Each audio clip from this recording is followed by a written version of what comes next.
drinking their finest champagne and gobbling caviar, having a big eugenics summit, dealing with world forced inoculations, cutting off power supplies, stopping mobility. We're going to be talking with Charlie Skelton of the London Guardian. He's also written for the Evening Standard, done reports for BBC One. The list goes on and on. And just now, after he's filed his London Guardian report, he can now spill his guts about what he has witnessed. And he told me he is going to spill his guts. But even more will be in the new report he's filing today and another tomorrow. And then, of course, some next week after the World Government Conference elapses Sunday morning. But before I go any further, I want to thank one of our sponsors, EcoloBlue.com, the atmospheric water generator in high demand, folks. They sell out quite often, so get your order in. It grabs water out of the atmosphere, the purest, cleanest water you can get. EcoloBlue, EcoloBlue.com, EcoloBlue.com, or 800-691-6043. They have a special running from Thursday, June 3rd, until Sunday, June 6th. They'll have operators there, 12 months of filters with all EcoloBlue units. That's a multi-$100 value discount. So tell them Alex sent you when you put in the product code at EcoloBlue.com or 800-691-6043, 800-691-6043, EcoloBlue.com. And lastly, we're not funded by the Ford Foundation or the media or the government. We are funded and supported by you, the listeners of this radio/TV transmission. And you can see all of my films in super high quality at prisonplanet.tv, 15 cents a day. You can download other films that have been authorized to post there, like Camp FEMA, that is going up Monday. We've been a little bit behind posting that. We posted, of course, Don't Tread on Me 2 weeks ago, the Police State 4, The Rise of FEMA, Invisible Empire, No Order Defined, and the live simulcast of the radio show, a higher bitrate podcast. But more than that, your $5.95 a month funds so much of what we do here. So I want to thank all of the prisonplanet.tv members who have been members over the years, 6+ years up and running. We're adding a lot of new features, as you've noticed, to the sites and making it even more easy to navigate. There's just so much media there. I don't know if we've even updated those subsections that have old media in them. You've got to actually log in to see all the new stuff. Prisonplanet.tv. You can also go to Infowars.com, the secure online video bookstore, and order films like Endgame, Blueprint for Global Enslavement.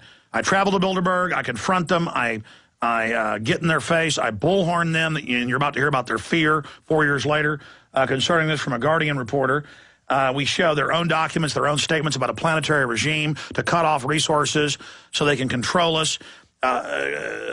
Poverty is the greatest control tool. This film is the most essential of my 20+ documentaries, available at Infowars.com. You can also get Invisible Empire. That's a kind of an updated version of this with the overall world government program. That's one of our newest films. Again, all available at Infowars.com. You can also write to us, P.O. Box 19549. That's P.O. Box 19549, Austin, Texas, 78760. And get the DVDs and films that way. And we've got combos where some of the films are as low as $5 a piece, like Loose Change Final Cut. In fact, you can get it for $5 by itself.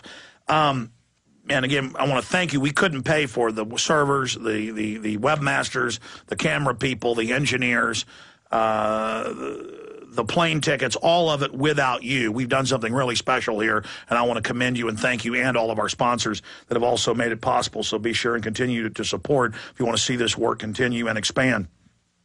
Okay, shifting gears back into Charlie Skelton. Here are the headlines. We've got one by Paul Joseph Watson today. This is being reported by the major French news at a press conference. He snuck into Spain, got caught there, and now admits that eugenicist Bill Gates to attend 2010 Bilderberg conference.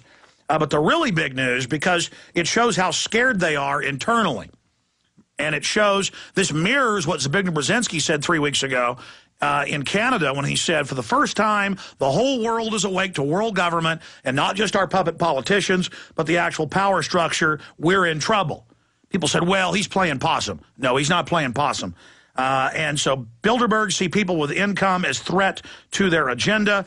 This was filed in part 2 of his London Guardian report, Bilderberg 2010, the security lockdown, Charlie Skelton. And he joins us. He can now tell us the day he was kicked out Wednesday before it started. Always key intel.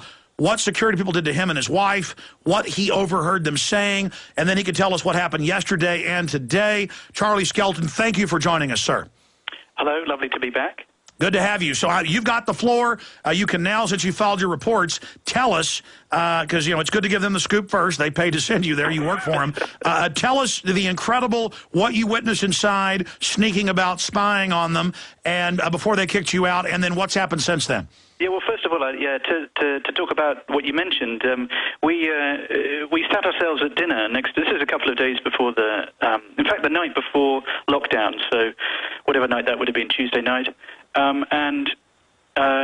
we sat next to some of the conference organisers, because what people have to remember is that this is, apart from anything else, it's a big conference.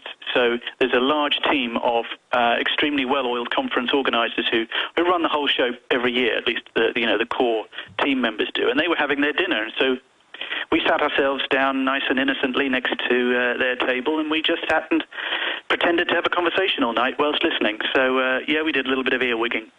And one of the things that we heard that was most astonishing was the discussion that took place about you and about your presence at Bilderberg with your bullhorn.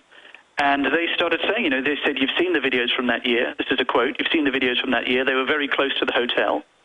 And the person looked in absolute terror and said, but did they ever try to attack? And the person looked back equally fearful and said, no, but it was scary. It was very scary. There was a demonstration at the walls, and, did they ever try to attack? And they were asking this absolutely seriously. And they were having this discussion. And, I'm here now I'm here with people, and the people who are standing here at the roundabout, much as you did before, and, they're saying they're saying their slogans and they're holding their banners, and there's a little bit of anger towards the people up the hill, but generally speaking, there's a lot of love towards humanity, and there's a lot of concern and anxiety. And what there isn't is there's no great attack going on. The only attack is an attack upon the ideas that are being talked about upstairs. The only attack is upon their strategies. But they, honestly, these people were sitting there and they had fear in their eyes, and it was quite extraordinary. So, I don't quite, they've completely misunderstood at one level. I suppose in one level they've got it right, but they've completely misunderstood what kind of people are outside. They have demonized the concerned, interested citizen who is standing out here, who has travelled to whatever part of the world Bilderberg happens to be in, and is holding their flag and is chanting their chant. And they see these people as the enemy. And what they don't understand is that these people who are standing out here chanting, they are the true friends of humanity. Well, that's the point you make in your well-written article. And I want to remind listeners, we contacted you last year, hearing that the Guardian was going to send a reporter. There was a big announcement, and the paper was promoting it. We contacted you, and you're like, I kind of thought it was a joke. Yeah. And they were sending a reporter who they thought would really, be balanced, because you thought it was a joke. And then once you got there and they harassed you and arrested you, and now you've had this conversion of realizing. But you have some quotes here in your article. He says. It says, although quite why attending Bilderberg has to remain such a mystery remains a mystery, the blackened windows of the limousines, the desperate camera dodging of the delegates, the paranoia was riding high amongst the conference organizers. A pair of them talked about 2006 Bilderberg conference in Ottawa, where the radio host Alex Jones led the protest with his megaphone. They were very close to the hotel. You're quoted as them saying, said one. Another looked shocked and said, did they ever try to attack? A shake of the head, and the answer, no, but it was very scary. A third leaned in. This is the negative side of the welfare state. People have enough income so they can do this. It's like a permanent threat.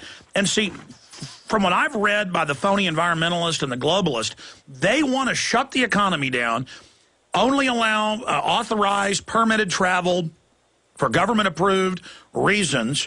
They want a local environmental boss that controls every facet of your life. It has nothing to do with environment. It's prison.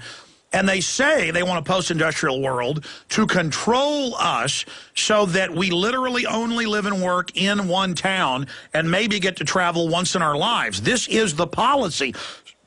So what you heard was a major window into the mindset, and they see us as the enemy because they have a predatory view on us, and so they subconsciously expect us to hate them and dislike them. And finishing up your eloquent writing here, you went on to make the point that no, this is humanity upset about being slaves, upset about being looted, upset about their elected leaders meeting in secret with the big owners. In fact, you said, what threat?